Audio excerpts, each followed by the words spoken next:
everyone, welcome to my channel. So today we have a very special guest all the way from California, Yvette Young. Hi. So today we're going to take a quick look about how you develop your own playing style. But all before that, let's nerd out a bit on what guitar do you use today? Today on stage I'm going to be playing my signature Ibanez YY10 Slime Green Sparkle Talman. And I chose it because of the Strat pickup configuration. Yes. For the Tele style one, this is the YY20. I usually use it for my solo singer-songwriter stuff, but I'm not playing that today. So. Why do you choose Ibanez guitars? Honestly, when they approached me, I kind of was new to electric guitars, and I was playing Strandberg for a while, like the headless ergonomic guitars and extended range. And I was just kind of going through a phase where I was checking out extended range guitars, but I started on an SX Tele. And it was I didn't have money for a guitar back then, so I just traded a drum machine for it, and my friend sent it to me, and I fell in love with it. But then through playing Strandberg, I realized that I enjoy more traditional type guitars. And then I also realized that, so initially what put me off from Ibanez is I don't consider myself a metal shredder, and I thought all of their guitars are really pointy and metal, you know, and I was I don't know if that's for me. But then they introduced me to the Talman, which I had no idea about initially, and I was wow, I love how that looks, I love how it feels. It's the perfect hybrid between someone who enjoys a more traditional classic looking guitar, but it has the fast shredder neck that Ibanez is known for. And I remember putting the pickups from my SX Tele into the Talman, and I was this is my new favorite guitar in the world. In a guitar, I value how it sounds first, and then comfort, how it plays, and then lastly, of course, aesthetics. So in terms of these guitars, it feels exactly like how I would want a guitar to feel. Try it for yourself. I don't know if it would suit maybe someone who wants a more chuggy metal guitar, but Ibanez has tons of other options for that. And what pedals do you use today? I use all of these in front of us. I use a ton of, I have four delays in this board. I use them as a stutter effect. I use a lot of cool effects things like the microcosm, the ricochet, and the freak out. Octave pedal, OC5. I have 4 different gain pedals as well, because I'm switching between high gain, low gain, and then volume boost and fuzz and things like that. And of course I use a ton of chorus. Yes, this is a huge pedal board. Yes, it is, and I use every single pedal on this board. Because your band Covet used a lot of odd time signatures, how did you get into this odd time signature writing? I always listened to odd time signature music, and I feel I came from the classical world, and classical music is so not to a grid. It's very it flows, especially contemporary era stuff, romantic era stuff. So I never thought of music as to a grid. I always thought of music as something where it can have more beats in 1 meter, and then fewer beats in it. So it's it's not da da da da da. It's da da da da da da da da da. So for me, when I write music, I sing it with my voice first. I don't know how to play it, and then once I have that fun melody in mind, I learn it on the fretboard, and I don't even think about it being odd time. It just ends up being on time most of the time because I'm singing it. I would say that I compose it in my head with my voice first. So I'm a lot of my riffs, I start out singing. And then I remember it, I take my phone out, and I'm just okay, da, da, da, da, and then go home and I learn it on guitar. Do you often challenge yourself, writing different music? I feel I'm always just trying to grow. I'm never trying to release the same album twice, so for me it's important. My interests have changed. Initially, I think I wrote more techie, tappy stuff, but I honestly don't care about that anymore. I just want to write something emotional and something that gets stuck in people's heads. Oh, so then that brings up to my next question. How do you name your songs? Do you think of a theme first and write it accordingly, or you just have a riff or a sound and then you name it? I think I do a little bit of both, but most of the time I play a riff and then I put it through pedals and I have a song, and I'm oh, this song sounds like a character, or it sounds like a place.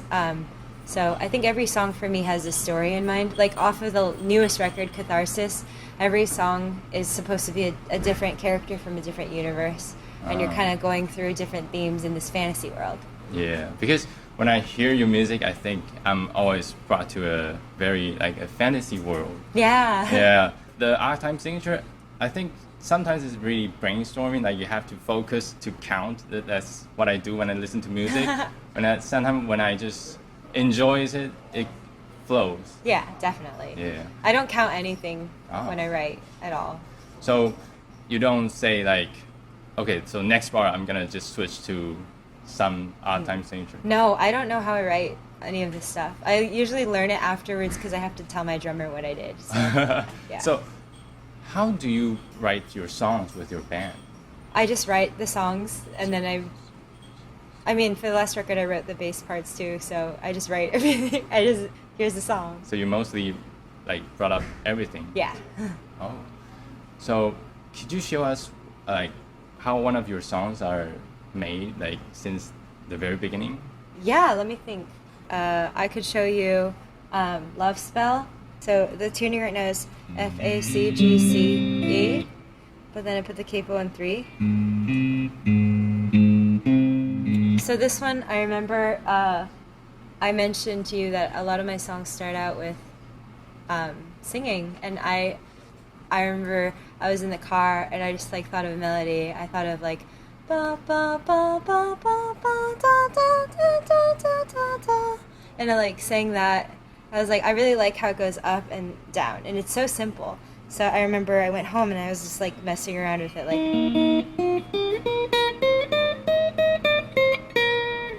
So there's that, and so I'm like, all right, I'm gonna develop that into something. So I've changed the root now. And I was like, okay, but I kind of want it to sound a little more like upbeat, so I made it like kind of dotted feel. So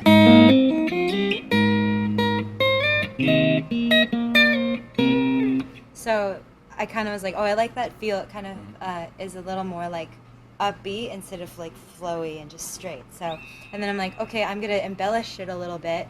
A lot of times I start out with something very simple, and then I start to complicate things. So to add interest, I think about timbre and textures a lot.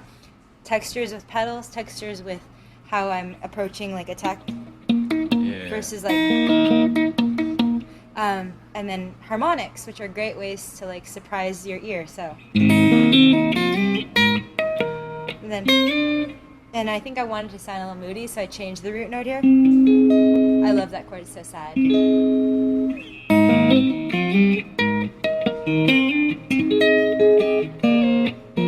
then different notes.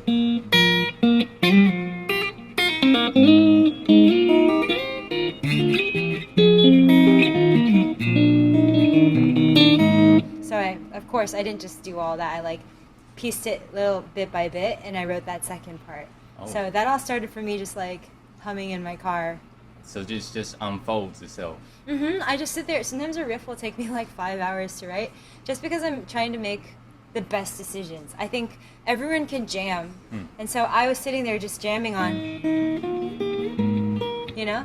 And then I think the key to good songwriting is focusing on making the best decisions. So that's why it takes me so long, because I'm like, oh, it could go so many ways, but like, what do I want to do to make it the most memorable and to make it like not overcomplicate things, but also keep it interesting? Yes, it's very hard. Yes. It's the hardest part. Yeah, and it's, again, so subjective. But I think for me, a riff is finished when I get really excited about it and I'm like having fun playing it. Yeah. So a lot of your songs involves tapping. Yes. Like, and I think a lot of people struggles playing tapping. I'm really wondering like how you play your tapping so well with just a clean tone. Oh, yeah. Is there any tips and tricks that can help us like get it easier to play? Yeah, heavier string gauge, lighter strings tend to kind of like slip around, and it's easy to like, you know, like bend it flat or like dead in the note. So I usually use like 11s or 12s. I would say I come from a piano background. I started out playing piano. So for me, my finger strength is already there. A lot of people think tapping is about like your individual fingers, like. Yes. But it's not about your fingers. It's actually about using your whole hand. Okay. So it's like. Oh, it's like playing the piano. Yeah. Another thing is, when you're up here, if you use your left hand to deaden the note, you can get a nicer tone. Otherwise, you get overtones. It rings up. So it's like a fret rap. So. Yeah. Okay. And then you can like add an open string. Yeah. Yeah, something like that. Okay, so you use your whole elbow to the wrist motion. And then in the fret itself, like, you know, I think in the middle is the best place. Oh, I thought it was to the fret. Oh, okay. Wow. It's very easy to play on heavier string gauge. Definitely. Yeah, because I had 9s on my telly. You're not going to get a good tapping tone of that. Because you bend stuff sharp, because you need to use your whole hand. Ah. I like tap slides, like... Yeah, so with heavier string gauge you can have more sustain. Yeah, definitely. So then I kind of combine finger picking. Like another thing people always do is they finger pick down here, and then they tap up here. Yes. And so actually most of the set, my hands, I'm finger picking here, and it feels weird, but it's just so I can like go into tapping.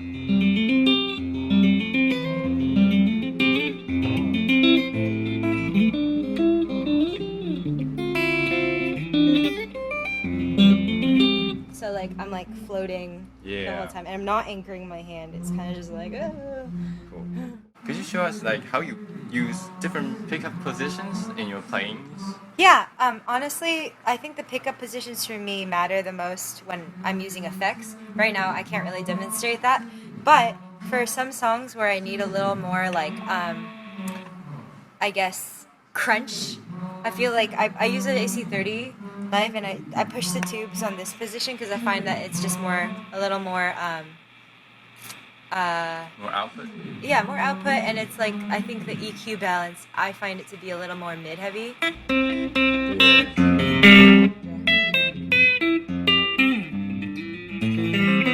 So anything kind of chunky.